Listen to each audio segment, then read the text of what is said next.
আসসালামু আলাইকুম। ঐতিহাসিক জয়, ভারতকে হারিয়ে ব্যাক টু ব্যাক শিরোপা জিতলো বাংলাদেশের ছেলেরা। তাদের এখন দেখুন মাত্র 19 বছর বয়স, তারা এই বয়সে এত ভালো ক্রিকেট খেলছে। তাদের ভাই পরবর্তীতে যদি সুযোগ দেওয়া হয় তাহলে তারা কতটা ভালো খেলবে। আজকে ভাই সকাল 11টা থেকে ভাই ক্রিকেট খেলা দেখতেছিলাম, যখন ভাই দুপুর 2টায় যখন ম্যাচ শেষ হয়ে যায়, বাংলাদেশ যখন অল আউট হয়ে যায়, তাদের মাত্র 198 রান স্কোরে যোগ হয়, তখন আমাদের মনটা অনেক খারাপ হয়ে গিয়েছিল।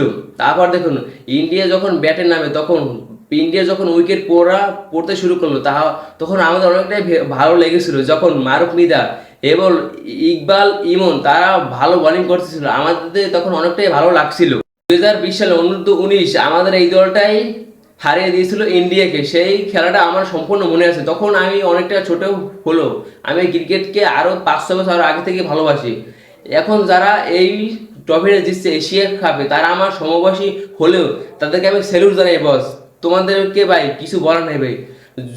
যা ভাই দেখুন সাকিব আল হাসান এবং মুশফিকুর রহিম তারা তারা করতে পারেনি, তা এখন দেখুন রাব্বি এবং মারুফ নিদারা করে দেখিয়েছে। দেখুন তামিম ইকবাল ভাই সব জায়গায় আছে, তামিম ইকবাল দেখুন আন্ডার 19ও আছে।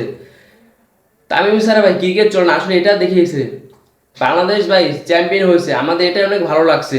অস্ট্রেলিয়ার সাথেও তারা ম্যাচটা হেরেছে। তারপর দেখুন ইন্ডিয়ার তারপর মেয়েদের ভাই খেলা হয়েছে, সেটাও ইন্ডিয়া হেরে গেছে। তারপর দেখুন শেষ ম্যাচে এসে ইন্ডিয়া আমাদের সাথেও হেরে গেল। ইন্ডিয়ার জন্য আজকে সময়টা একেবারে ভালো ছিল না, তার জন্য তারা হেরে গেছিল। দেখুন আমাদের মাত্র 198 রান, সেটা একেবারে মামুলি রান ছিল ইন্ডিয়ার কাছে। মাত্র তাদের ভাই 300 বলে মাত্র 199 রান করলে তারা ম্যাচে জিতে যেত।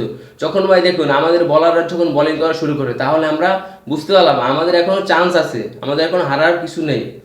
আমাদের বলাররা দেখুন মারুফ মিদা এখন যদি ভালো একটু স্টাইলিং করতে পারে, তাহলে আরও অনেক পরবর্তীতে অনেক ভালো সুযোগ পাবে। দেখুন আমাদের বর্তমানে নাহিদ স্পিড স্টার, সেও যে আন্ডার 19 থেকে উঠে এসেছে। তারপর যে শরীফুল ইসলাম, তারপর আকবর আলী একজন ক্যাপ্টেন, তিনি এখন পর্যন্ত আন্তর্জাতিক টিমে খেলার কোনো সুযোগ পায়নি। তার কারণ আমরা বলতে পারি না যায় না আকবর আলী কেন সুযোগ পায়নি আন্ডার 19-এ ভালো খেলেও। সবশেষে সব সবশেষে আমি একটাই কথা বলতে চাই, তোমাদেরকে স্যালুট জানাই। তোমরা আজকে আমাদের মাথাটা আবারও জাগিয়ে দিলে, তোমাদেরকে সবসময় স্যালুট জানাই। ধন্যবাদ বস। চ্যানেলটা সাবস্ক্রাইব করে পাশে থাকুন।